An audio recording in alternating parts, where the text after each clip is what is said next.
नमस्कार दोस्तों। कल 15 अगस्त 2024 है।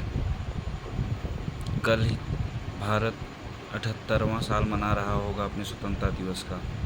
जैसा कि हम सब जानते हैं 2024 में ही संपन्न ओलंपिक हुआ है 2024 में, जिसे पेरिस ओलंपिक के नाम से जाना जाता है। उसमें भारत ने टोटल कुल 6 मेडल्स हासिल किए हैं। जैसा कि हम जानते हैं कि उसकी भारत की तरफ से स्पॉन्सरशिप की जिम्मेदारी जिंदल स्टील्स को मिली हुई थी, जिस पर जिंदल स्टील्स ने भारतीय एथलेटिक्स के लिए या खिलाड़ियों के लिए 300 करोड़ खर्च किए थे। ये केवल जिंदल स्टील ने खर्च किए हैं 300 करोड़, और भारत सरकार की तरफ से 470 करोड़ खर्च किया गया है पेरिस ओलंपिक को देखते हुए, जो 2024 में संपन्न हो चुका है। और भारत ने कुल टोटल 6 मेडल्स उसमें हासिल किए हैं।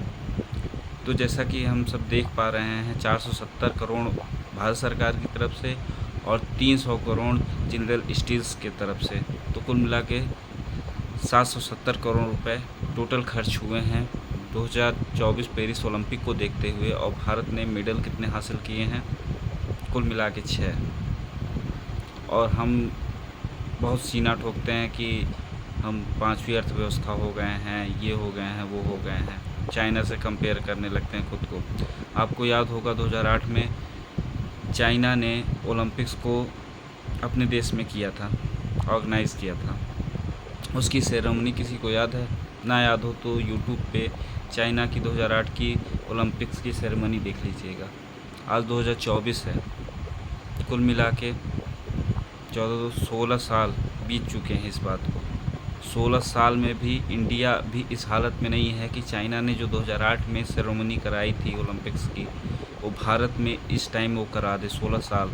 और हम कंपेयर करते हैं खुद को चाइना से कि हम चाइना से इकनॉमी की रेस में हैं। 770 करोड़ खर्च कर देते हैं, केवल 6 मेडल्स ले आते हैं। खेलो इंडिया भारत में क्या कहते हैं कि एक योजना चलाई गई है खिलाड़ियों के लिए, जो खिलाड़ियों की ग्रोथ के लिए है, जो डिस्ट्रिक्ट लेवल पे खिलाड़ियों को तैयार करेगा, और जो भारत में भी पैसा खर्च करना है स्पोर्ट्स इवेंट में उनके देखभाल के लिए, स्टेडियम्स के लिए। ऐसे ही उत्तर प्रदेश सरकार ने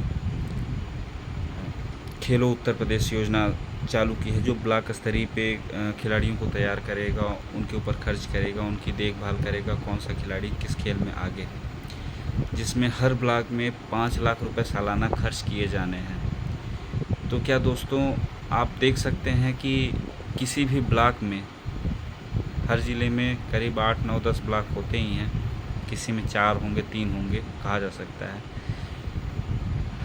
तो आप देख सकते हैं ब्लॉक में क्या 5 लाख रुपए सालाना किसी भी खेल के लिए या हर खेलों के लिए 5 लाख खर्च हो पाते हैं? ये केवल कागजी तौर पे रह जाता है। राजीव गांधी ने एक बार कहा था कि हम दिल्ली से 100 रुपये भेजते हैं तो 83 रुपये रास्ते में ही उड़ जाते हैं, खा लिए जाते हैं। तो क्या यहाँ पे अभी नहीं बंटा बांध हो रहा है मुद्राओं का, या कह सकते हैं फंड्स का? लोग खा नहीं रहे हैं। अभी कल ही देखिएगा हर घर तिरंगा योजना चल रही है, जिसमें बहुत सारे फ्लैग्स बांटे जाएंगे। अभी कोई भी सपोर्टिव इवेंट रहता है, हमको ये चीज़ नई योजना चालू करनी है, तो लोग कहेंगे कि भारत देश के पास फंड की कमी है, पैसों की कमी है, ये है वो है। क्या इस टाइम ये दिखावे की देशभक्ति करने की ज़रूरत है? बताइए। ये झंडे सचमुच में क्या कहते हैं लोगों के घर घर तक पहुँचेंगे? क्या ये दुकानों पे नहीं चले जाएंगे? जो ऑफिसों से, ब्लॉक से, तहसील से बट के जाएंगे झंडे, दुकानों पर नहीं पहुंच जाएंगे? ये किसी भी तरह का भ्रष्टाचार नहीं है। देखिए, होप ही किया जा सकता है 770 करोड़ खर्च होने के बाद भी देश केवल 6 मेडल ले आ पा रहा है। 140 करोड़ जनसंख्या का देश, जो कि जातिगत जनगणना के चक्कर में देश तो जनगणना, वो पॉलिटिकल पार्टीज तो जनगणना करवा नहीं रही हैं। ये देश दुनिया का एकलौता ऐसा देश है दोस्तों, समझिए कि अपना जो 10 ईयर का प्लान है वही नहीं पूरा कर पाती है। हर 10 सालों में जनगणना करने का प्रावधान है। 2001 में जनगणना हुई थी, 10 साल बाद 2011 में हुई, अब 2021 में होना था। 2021 से 2024 3 साल लेट चल रही है। और जनगणना नहीं करवा पा रहे हैं। और जनगणना से कितने सारे लाभ होते हैं, कितना डाटा इकट्ठा होता है, कौन कितना गरीब है, कौन गरीबी रेखा में गया, कितना ऊपर आया, बालिकाओं की स्थिति क्या है, कहाँ हमें फंड निवेश करनी है, किसके लिए तैयार करने हैं, तरह तरह की चीज़ें हैं।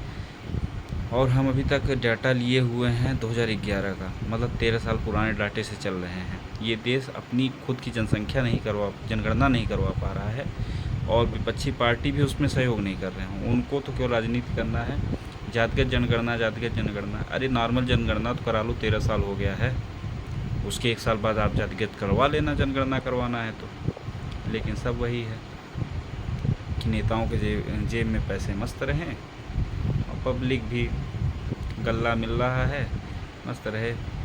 करते रहेंगे हम जीवन भर चाइना से इसी तरह से कंपेयर अपने आप को।